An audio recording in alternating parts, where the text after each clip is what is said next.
नमस्कार दर्शक बंधु। आजिर वीडियो रे मु आपण मानक पई शुक्रवार व्रतर कहानी लेके आछि। गोटे गाँव रे गोटे बूढ़ी निज पुओ आउ बोहू सह रहउथिला। सासुर नियम थिला सकाळू जल्दी उठी गाधोइकी शुक्र भगवान को स्नान करैबा, भोग लगैबा, ए सब तार प्रतिदिन नियम थिला। थरे से तीर्थयात्रा पई बाहरला। बोहू को कहला, तू जल्दी उठी करी गाधोई भगवान शुक्र को गाधोई दबु आ भोग लगेबू, सबकिछि नियम पालन करिबू। बोहू कहला ठीक अच्छी। सासू तीर्थ को पलैला।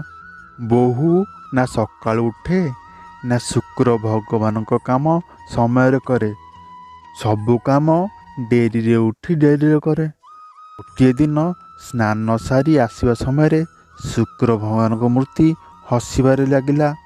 बोहू को बहुत खराब लगिला। किछि समय पर ता घर को गोटे काम वाली आसिला। बोहू ताको कहला, तू शुक्रदेव को मूर्ति तम घर को नहीं जा।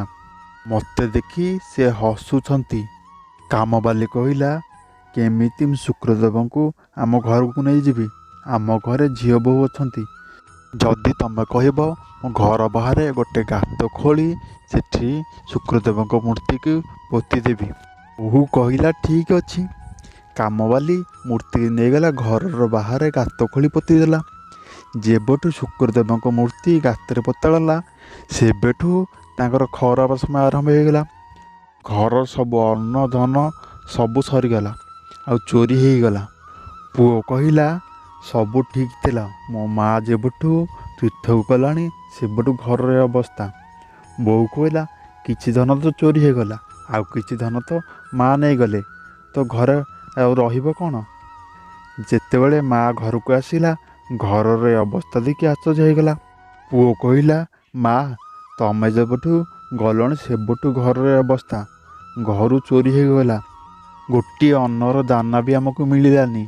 माँ कहला, किछि कथा नहीं, शुक्रदेव सब ठीक करदेवे। एमिति कही से जब घर मंदिर को गला देखिला शुक्रदेव को मूर्ति सेठार नथिला। बोहू को पचारियारू बोहू कहला, मते देखी हसुथिला तो मु काम वाली की देदेली।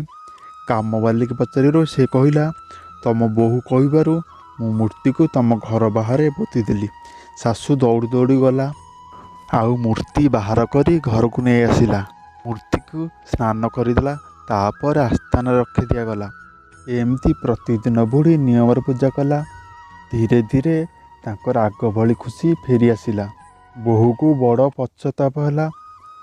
तापर बोहू सासू और शुक्रदेव क्षमा मागिला आ कहला, एबेठू मु नियम रे शुक्रदेव को पूजा करी।